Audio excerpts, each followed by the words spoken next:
Yes guys, welcome back to another video. Welcome to the George Benson football channel for your daily dose of Chelsea news. I apologise you didn't get a video first thing this morning. I know that must have disrupted a load of routines right now, but we were driving very late last night. There was a horrific rain yesterday in upstate New York, and we're driving down towards the airport today to fly back to England.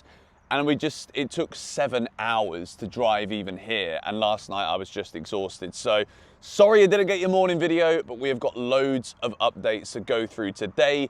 If you're not yet subscribed to GBFC, make sure you do so. We're going to be back from a regular kind of setting place again for the next few weeks tomorrow.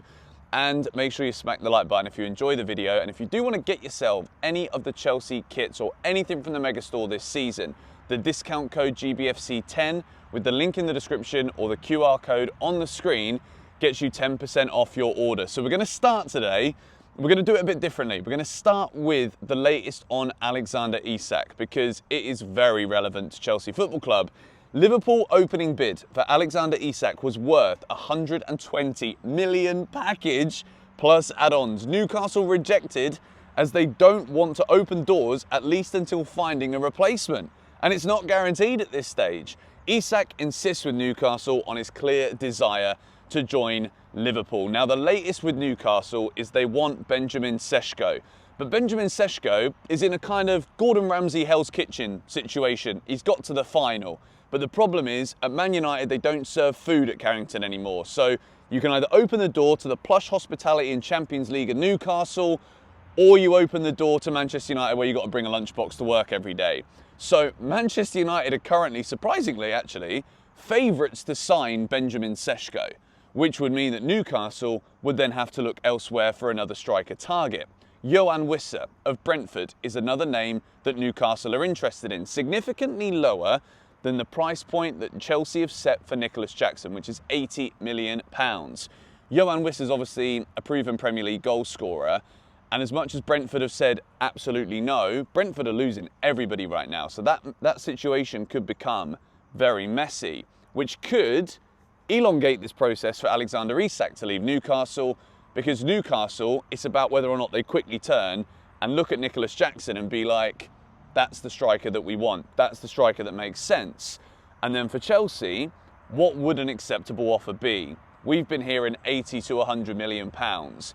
If Newcastle were to come knocking with 60 million, 65 million, what would Chelsea say to this? I could still see Newcastle going for Nicholas Jackson because I think Brentford right now are in a position where they lost their manager, they've lost Norgard, they've lost Mbuemo.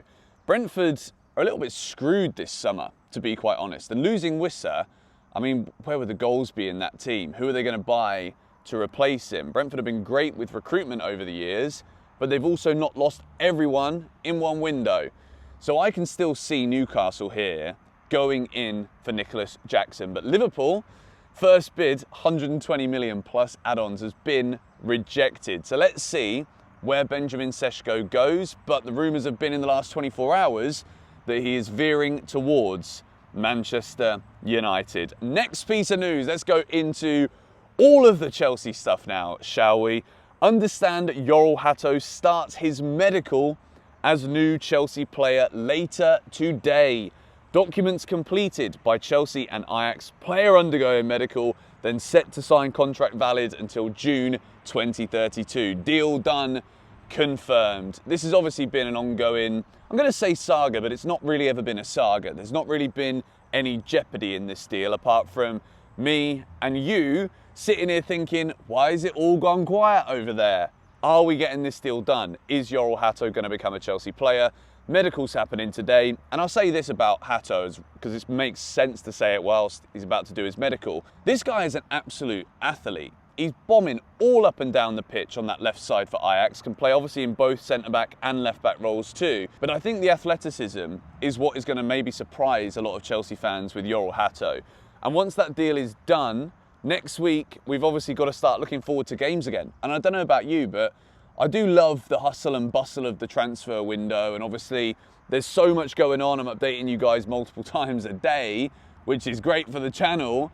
But at the same time, I just want to see Chelsea back out there again, having just won a flipping Club World Cup. And this is my last day in America today.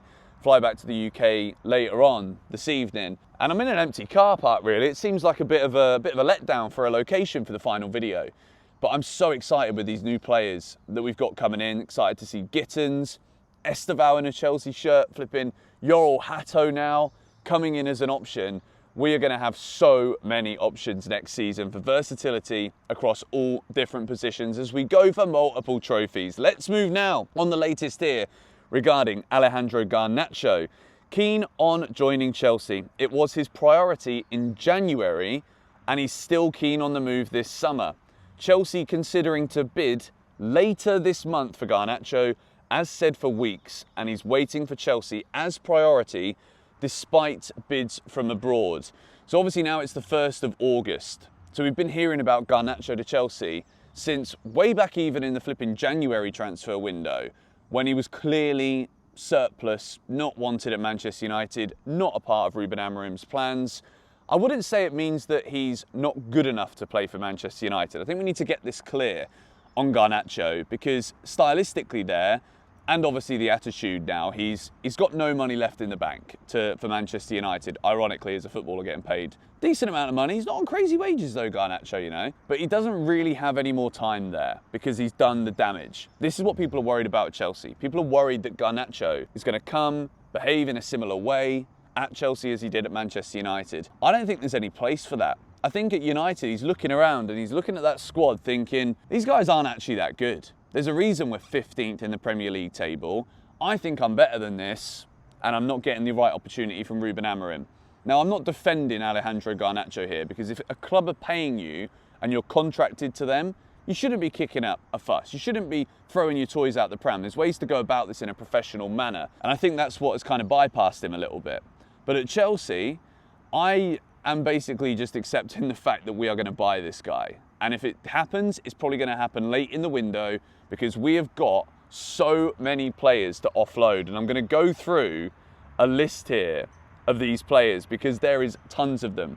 And this is from Nico Shearer, who is a journalist who's been like trying to jump the gun by saying the Xavi Simons deal is done before any other journalists have been saying anything. But he says this, and this all makes sense. Maresca wants 15 players to leave Chelsea this summer. Nkunku, Disasi, Badiashile, Ugo Chukwu, Chilwell, Sterling, Gilchrist, Chukwuemeka, Dewsbury Hall, Jackson, Guiu, Vega, Anselmino, Broja, David Datro Fofana. That's 15 players that could potentially leave Chelsea on top of all of the outgoings and sales that we've already made in this window. So in terms of how much business Chelsea are doing, obviously everyone's still yapping. Chelsea is spending this, Chelsea is spending that. I still don't see the same amount of noise for how much money we're going to bring in and have already bought in. I just wish that the media reporting was consistent. You know, when Liverpool are making signings, it's 120 million plus add-ons. When Chelsea make a big bid for a player, all of the add-ons are included in the initial price. But let's move now into the next piece of news. Chelsea have completed deal for the academy to sign talented attacking midfielder Isak McGilvery. One of the most promising talents in the UK at his age, Isak joins the Chelsea project to further his development. CFC delighted with this important youth addition. Now, Isak McGilvery, never heard of him again. Jesse Derry the other day, who's 18, I'd never heard of him. Isak McGilvery is younger, so we're not going to hear about this or see this for a long time. But congratulations, Isak, on your Chelsea deal. The conversation is going very well between Chelsea and Leipzig for Simons.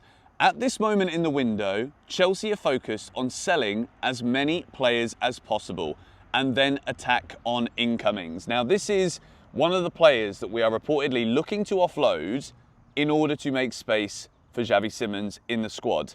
Inter's alternative to Lookman, if they do not get him between tomorrow and Saturday morning, will be Nkunku.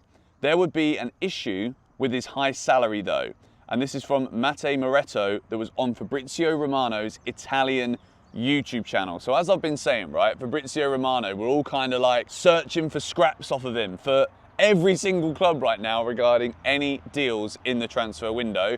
But we've also got his Italian YouTube channel too, where he predominantly puts a lot of the content focused around Serie A clubs. So Nkunku could potentially be wanted by Inter Milan. There is optimism on Simons, but the challenge is that Leipzig, like Brentford with Mbeumo and Wissa, may not want to lose 2 players.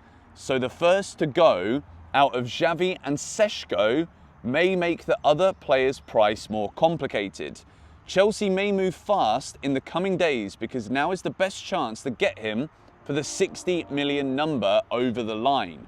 My sense is if Sesko gets done first, it will become a whole lot harder to do Simons for that £60 million price. This was Ben Jacobs speaking on Alex Goldberg's show. So to round up all of this, at the moment, Simon Phillips has also said that Fabrizio's saying a 75% chance that this is happening. Let me sip my water. So at the moment with Xavi Simons, it looks clear to me. There isn't too much happening that suggests this deal isn't going to happen, other than the fact the longer it goes on, the more difficult it may become for Chelsea to get it done on their terms.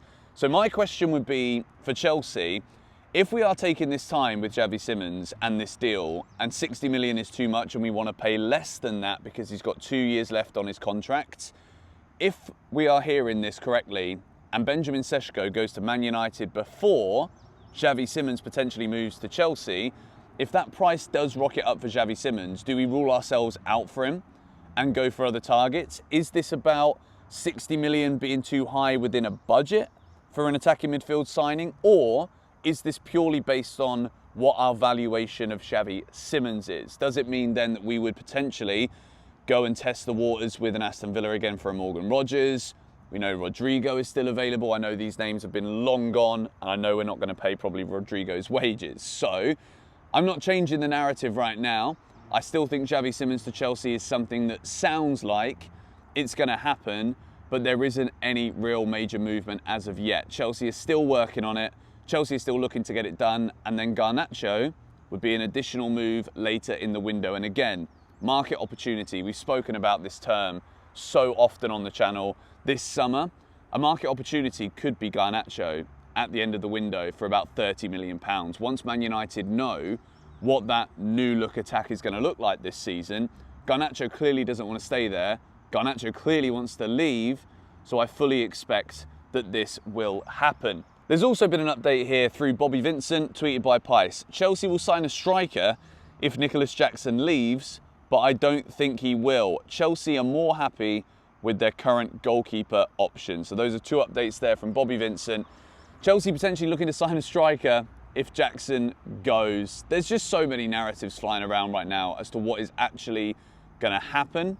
I think the attack is complete if we sign Xavi Simons. I don't see the necessity to bring in Garnacho, but if we do offload Nkunku and Jackson, maybe another attacker would be needed, because then we'd have Delap and Pedro as the strikers. We have now sent Mark Guiu on loan to Sunderland. Would Chelsea need another striker, or would we need Garnacho? That is my question for you guys in the comments down below. I apologise that this video has been a little bit all over the place. When I'm kind of travelling and filming on the roof of the car, it makes it a bit more difficult to have everything in front of me on my laptop and stuff. So tomorrow I will be back, and from around the afternoon UK time, I'll try and do a live stream tomorrow afternoon. So we'll be back to normality. Today's just been a little bit of a scatty day, and it will continue to be throughout the course of the rest of today. So thank you guys for watching. Subscribe to the channel if you are new. If you do want to get anything from the Megastore, GBFC10 is your discount code. Link in the description, QR code on the screen. Thanks for watching. Come on, you Blues.